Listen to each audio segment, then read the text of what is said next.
Hello, hello! My name is Callista, and welcome back to Dragon Age Origins. In the last episode, we journeyed to the Brazilian forest to try and gain the allegiance of the Dalish Elves. However, unfortunately, they've got a bit of a werewolf problem. We've said we'll help them out, but before we do that, we are exploring the camp. And right there... oh, we got some Deathroot in the distance. Oh, I can't say no to Deathroot. Come here. There we go. Also, this is a lovely view. Beautiful. And now then, we have a codex over here. Eldest of the Sun, Elganon, God of Vengeance. Long ago, when time itself was young, the only things in existence were the sun and the land. The sun, curious about the land, bowed his head close to her body, and Elganon was born in the place where they touched. The sun and land loved Elganon greatly, for he was beautiful and clever. As a gift to Elganon, the land brought forth great birds and beasts of sky and forest, and all manner of wonderful green things. Elganon loved his mother's gifts, and praised them highly, and walked amongst them often. The sun, looking down upon the fruitful land, saw the joy that Elganon took in her works, and grew jealous. Out of spite, he shone his face full upon all the creatures the earth had created, and burned them all to ashes. The land cracked and split from bitterness and pain, and cried salt tears for the loss of all she had wrought. The pool of tears cried for the land, became the ocean, and the cracks in her body the first rivers and streams. Elganon was furious at what his father had done, and vowed vengeance. He lifted himself into the sky and wrestled the sun, determined to defeat him. They fought for an eternity, and eventually the sun grew weak, while Elganon's rage was unabated. Eventually, Elganon threw the sun down from the sky and buried him in a deep abyss created by land's sorrow. With the sun gone, the world was covered in shadow, and all that remained in the sky were the reminders of Elganon's battle with his father. Drops of the sun's lifeblood, which twinkled and shimmered in the darkness. From the tale of Elganon and the Sun, as told by Gisharel, keeper of the Ralefarian clan of the Dalish Elves. So, I personally believe that Elganon is the maker. That is what I think. Not in... how do I put this?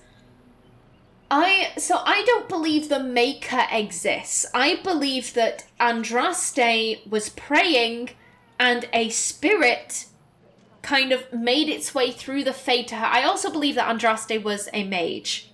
She was in the Fade, she was praying for help, and she meets Elganon. Kind of... oh, that's just... for anyone who maybe hasn't seen Inquisition, I don't want to give spoilers. In the same way that Flemeth encountered the demon which allowed her to get revenge on Conabar, I think that Andraste encountered Elganon, and he didn't necessarily possess her, but I think that he kind of helped her out. I believe that all of her miracles were just her magic, and I think that kind of after the fact... like, I don't think Andraste ever set out to create a religion. I just kind of think a religion sprang up around her. And that, you know, obviously they weren't going to be like, oh, this is Elganon? Oh, we'll just accept the elves. They were kind of like, no, she doesn't know what she's talking about there. This is the Maker. Completely different. Because I don't know if you've realised this, there's a lot of sun iconography with the Chantry. And there's a lot of sun iconography with Elganon. There are a couple of other reasons why I think they're one and the same, but that's kind of one of the main reasons. Now then, Varathorn. What are you doing? You've warped the wood completely. Did you leave it out in the rain? No, Master Varathorn. I think I just used too much heat. You're not smelting ore like a Durgenlin. This is living wood. It requires patience and delicate hands, not more heat.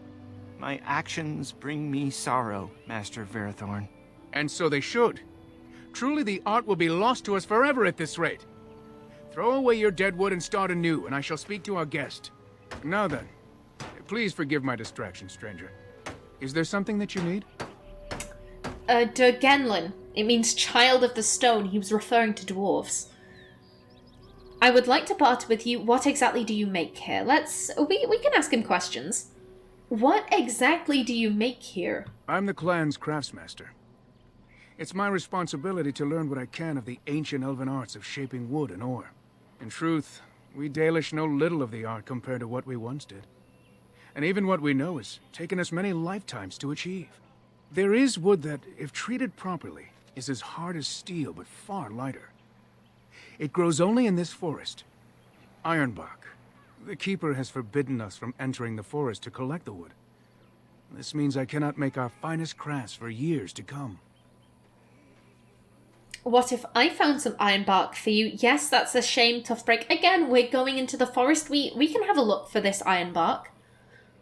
What if I found some ironbark for you?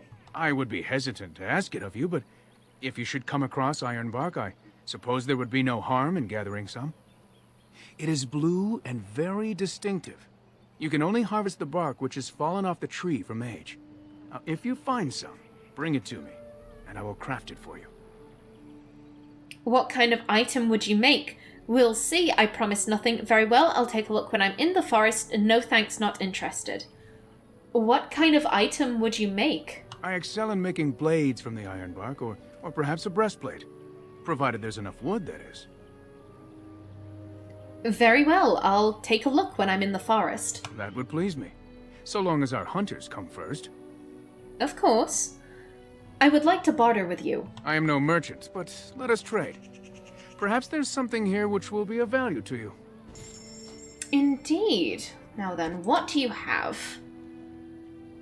All Dalish stuff. We can sell these.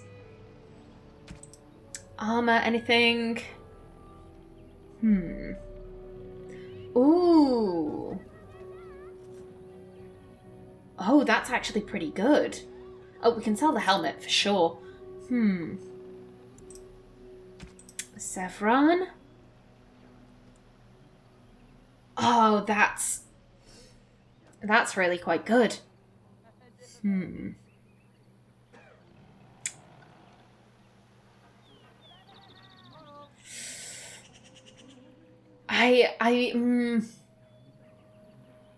I think I'll hold off for right now, but I am going to remember that. We can sell that. And these can go. Thank you for the health potions. And the lyrium, definitely.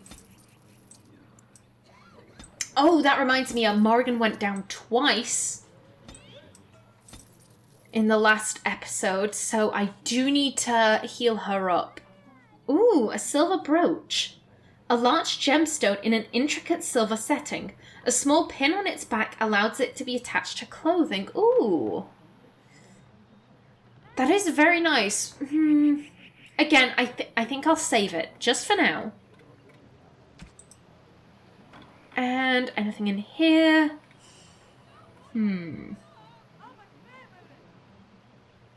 I think I'm good.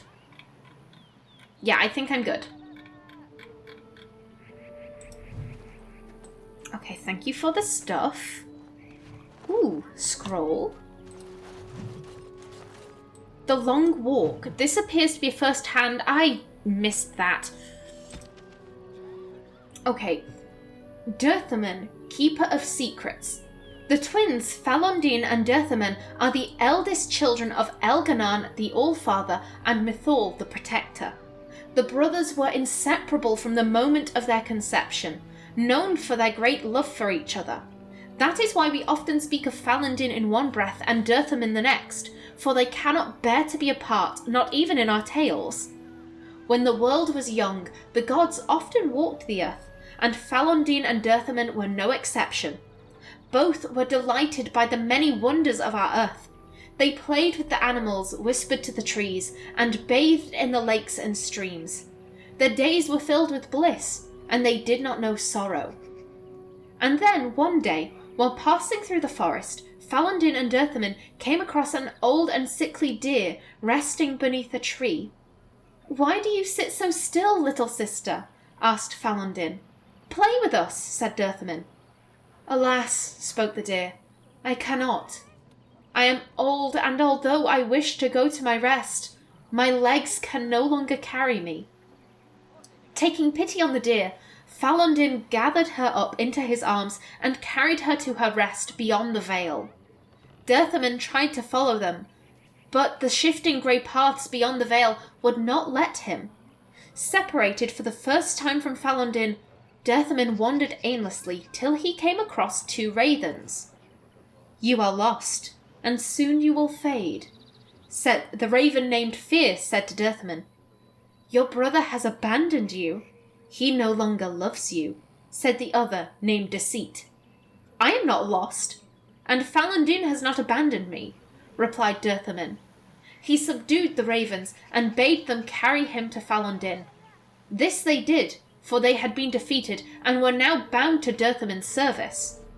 When Dirthamin found Falondin, he found also the deer, who once again was light on her feet, for her spirit was released from her weakened body. Both Falondin and Dirthamin were rejoiced to see this.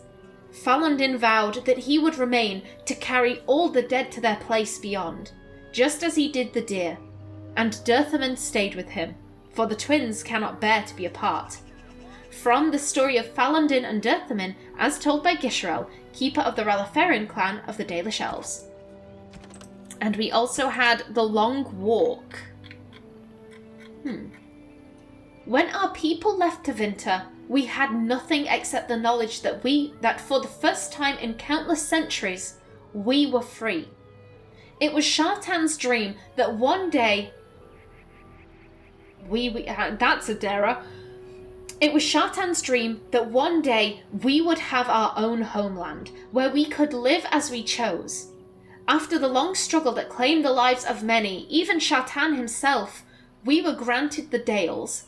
And though the Dales were to the south of the land of Orlais and a long way off from Tevinter, it mattered little. We were going home, and so we walked. We called our journey the Long Walk, for that was what it was. We walked with what little we had on our backs. Some walked without shoes, for they had none. Whole families, women with infants, the old and young alike, all of them made their way across the land on foot. And if one of our people could no longer walk, we carried him, or sometimes left him behind. Many perished along the way. Some died of exhaustion, others simply gave up and fell by the wayside. A great number were set upon by human bandits, even though we had few possessions. Along the way, a growing number began to bemoan the decision to leave Tevinter. At least in Tevinter, they said, we had food and water and shelter. What do we have here? Nothing but the open sky and the prospect of the never-ending road ahead. Some turned back toward Tevinter, but most of us continued walking. And the gods rewarded those of us who did not waver by bringing us to the Dales. Our people called the new city Halam Shiral, the end of the journey, and for a time it was home, as told by Gisherel, keeper of the Ralefarian clan of the Dalish Elves. Now characters. Keeper Zathrian. Even with all our magic and skill, we only delay the inevitable. It is said that the elves lived in Ferelden long before any others set foot there, and though most of their knowledge has been lost, it falls to the keeper of each clan to preserve what they have. Zathrian is an old, severe elf with little love for outsiders, but his clan is facing a more trying enemy than most. And Witherfang. Witherfang is, according to the keeper Zathrian, a wolf. He is no ordinary wolf, however. He is a wolf possessed by a powerful spirit and the source of the werewolf curse that plagues the Brazilian forest. While Witherfang is hundreds of years old and very powerful in his own right, the only way to end his curse is to cut out his heart and bring it to Zathrian. Okay, good to know. Oh, I'm tempted. Oh, can I not? Oh, no, I can. Of course. It's just a little bit awkward. Hopefully they don't mind us, Yes. taking their stuff.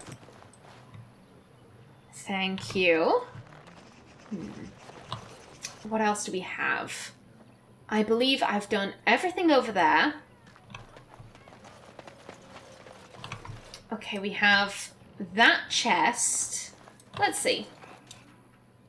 Oh, Please leave that be. If you have need of equipment, I am sure Master Verathorn can help you.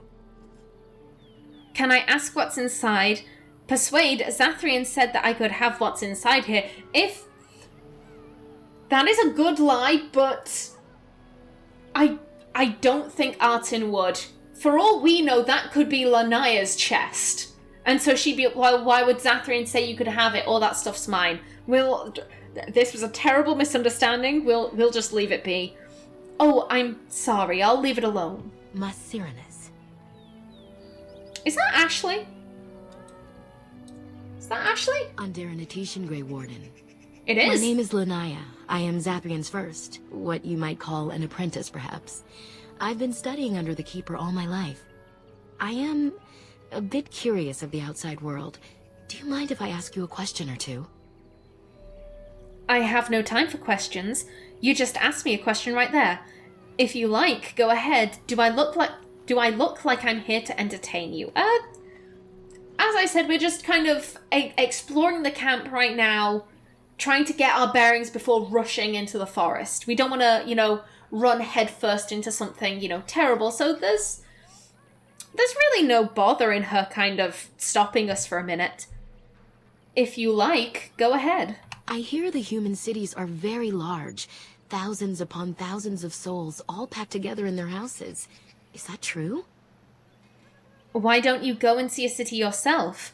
Are you saying that you can't imagine such a thing? Yes, some are larger than the eye can see. Artin's not really been to a the biggest city she's been to is Redcliffe. And that was more of a village. But I think she's probably heard of Denerim, and that it's a really big city. Yes, some are larger than the eye can see. How very loud that must be with everyone talking all at once. I try to imagine those of our people living in such a place, surrounded by walls of stone and indifference. It is a difficult thought. They are used to it, just as the humans are. Difficult for you, perhaps. Maybe you should try it. It isn't an easy life for them, that's true, and your way is better. I wouldn't know anything about that. Ooh. Artin really doesn't know what life is like for the city elves. She would assume they're used to it. I mean, if you've been living in one place for long enough.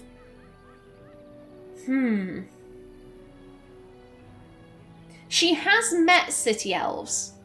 I mean, Zevran's one, for example. He doesn't seem to have any problem with it. They're used to it, just as the humans are.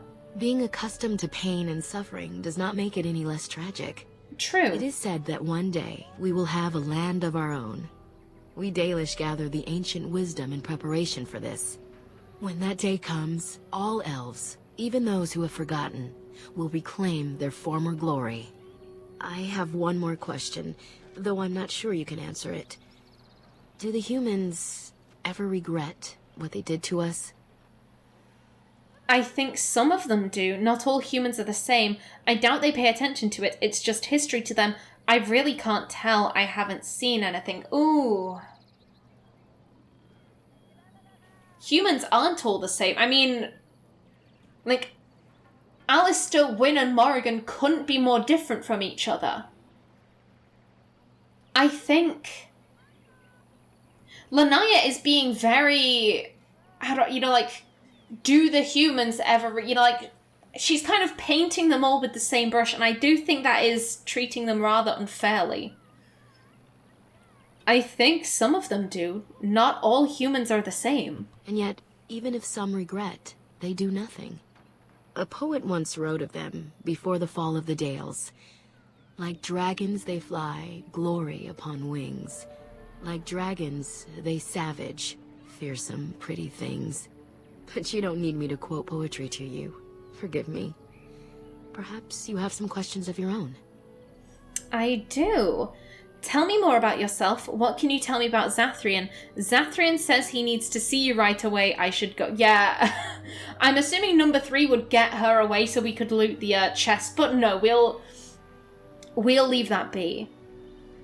Tell me more about yourself. I'm hardly anyone special, I assure you. If I seem different from the rest of my clan, it's only because I was born amongst humans. I came to the Dalish at a very young age, but I've always retained my curiosity about the world I came from. How did you come to the Dalish if you were so young?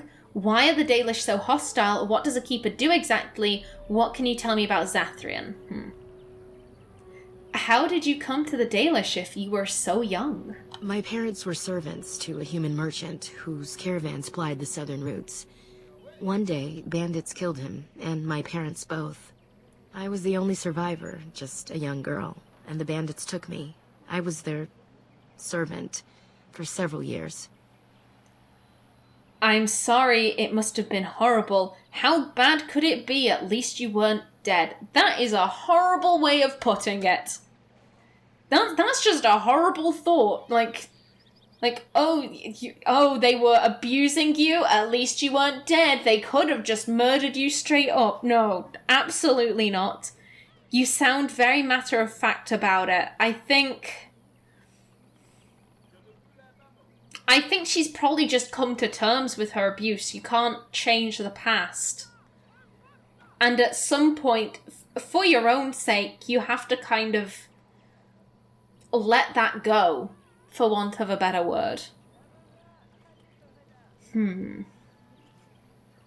I'm sorry, that must have been horrible. It was. The long years of reflection have allowed me to come to terms with it, to put them in perspective. I can only imagine what would have happened had the clan not saved me from them. I owe them my life for that, and more.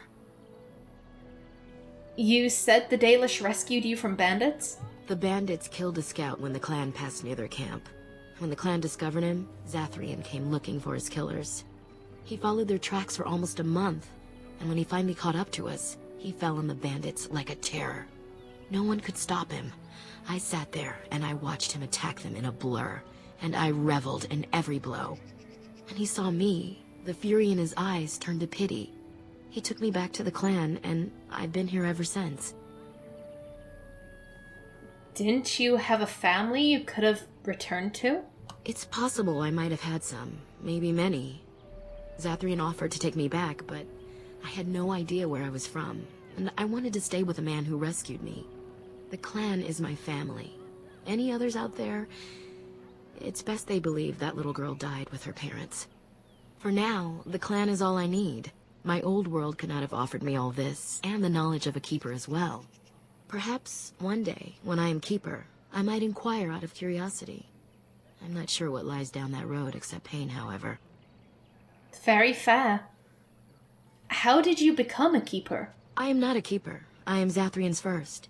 Though because I was not born into the clan, becoming his first was very difficult. We Dalish have old traditions. The clans come from the ranks of the nobility that once ruled the Dales, you see. The keepers of those old clans have the strongest and purest blood that reaches back to the days of Arlathan. I had to compete against the other candidates for first, to be better than them in everything, simply because I was not of the old blood. Do they resent your success? You must be proud of your accomplishments. What did Zathrian think of that?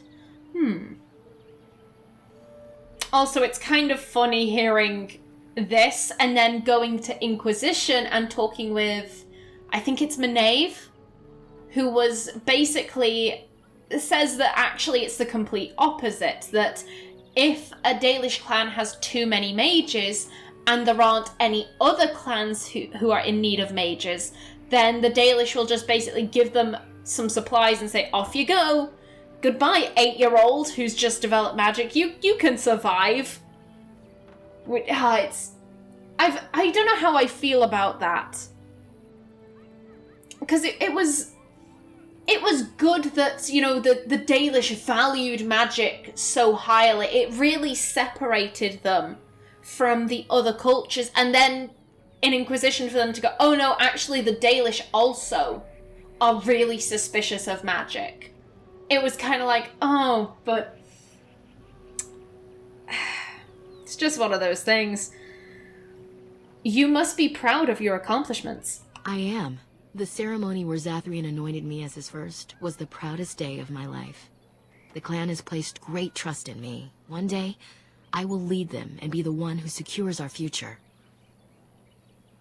Why are the Dalish so hostile? Ooh, again, that's really rude. That's like saying, why are your family such assholes? You wouldn't say that. You wouldn't say that. Also, as I mentioned before, Artin knows a little bit about the Dalish. Not much. She doesn't know the intricacies, but I think she would know about the Exalted Marches. About how, basically, the Dalish didn't want to, you know... They didn't want to worship the Maker. They wanted to worship their own gods. The Chantry got very pissy about that and a kind of, but we freed you. You should do what we say. The Dalish were like, yeah, you freed us, so we can now make our own choices. That doesn't mean we have to bow down to you now. That wasn't the point of freeing us. And the Chantry basically went, you know what? We're just going to take your land. Screw you. And now they're nomads. So, like, I think Artin can be like, you know, they have a point in being hostile. They're hostile because so far the vast majority of people have been giant douche canoes to them. So one is off the table. What does a keeper do exactly? A keeper is, first and foremost, the leader of the clan. He decides where we go and when we shall move. He's also responsible for knowing the clan's ancient lore and passing it on to the others in the clan. Without a keeper, the clan's knowledge is lost forever, so the clan protects him like no other. What can you tell me about Zathrian? Nothing that you could not ask Zathrian himself. He is the keeper of this clan and has been for a very long time. He is also a very good man who has lost much. The Dalish are everything to him, and he would do anything to protect them. Persuade. Lost much. What has he lost? And then 2 and 3 are things that I won't ask. Lost much. What has he lost? He lost his family a very long time ago. I don't know the story, but I understand the circumstances were horrific. Okay. I should go. As you wish. Darth Shirel. Okay, and we're not gonna... We could try and just grab that chest again. We aren't. We're gonna leave it be. And I do kind of want to have another chat with Zathrian, but I think I'm gonna talk to everyone else in the clan first. So, Cameron.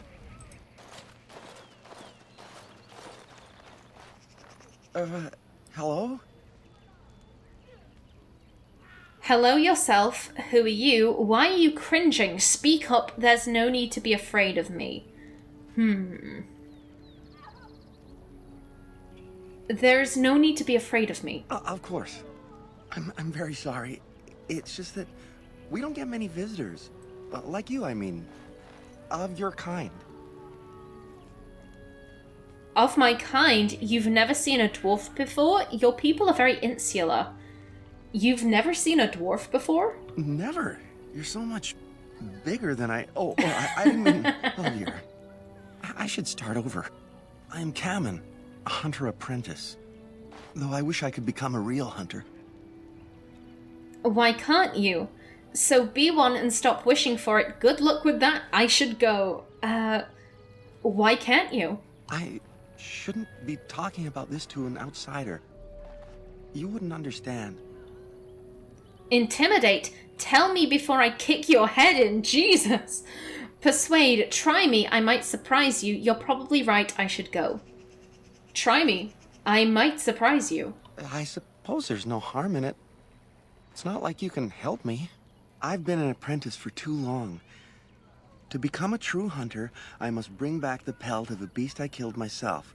A boar or a wolf or something. I wanted to hunt in the forest, but we're forbidden to enter because of the attack. But the real problem is Gaina. Oh. Who's Gaina? Girl problems, I see. Who's Gaina? She's my heart's desire. I have asked for her hand, but she cruelly refuses it. She will not bond with an apprentice, she says, and calls me a child. I am no child. If I was a hunter, I could prove it, but I cannot hunt, and Gaina will never bond with me. I feel so helpless. I shouldn't have brought it up. Just leave me to my misery. There must be some way to solve your problem. Can I ask you some questions? Goodbye, then. There must be some way to solve your problem. You think I haven't thought about this? There's nothing I can do. What if I got a pelt for you? Perhaps I could talk to Gaina for you. Why not go into the forest anyway? Have you tried wooing Gaina? Fine, have it your way. Again, we're in the camp. We can have a chat with Gaina. I don't think she'd offer to get a pelt for Kamen, given that if she brings him a pelt, he'll be able to become a full hunter, and if he's still an apprentice, then he's probably not a very good hunter. By giving him a pelt, she'd be putting his life in danger, because then he'd be like, oh great, I'm gonna go out and hunt. Oh, I've been mauled by a wolf. But we can talk to Gaina. Perhaps I could talk to Gaina for you? I suppose you could, but what good would that do? The situation hasn't changed. I can be pretty persuasive. Why not go into the forest anyway? Yeah, I can be pretty persuasive. Really? I'm willing to try anything. That depends what's in it for me. Not a chance. I'm not involving myself in this. It can't hurt. I think the reason why Artin's doing this is she's trying to get in the good graces of the Dalish. She's kind of helping out around the camp so that they'll stop being less hostile to her, and maybe she can get like a bit more information out of them. Because, people, they're being quite, evasive. She's having to make lots of persuade checks to get information. It can't hurt. Siranas, oh ma Siranas, I will pray to the goddess of love that you are successful. There isn't a goddess of love, mate. I never thought I'd ever set foot in a Dalish camp. Well, you are, Qwinn. Now then, in the next episode, we're going to try and hook Kamen up with Gaina, but I am just about out of time. So please remember to like if you enjoyed, leave a comment below, and if you wanted to subscribe, it would be very much appreciated. I've been Callista. Thanks for watching, and see you in the next episode.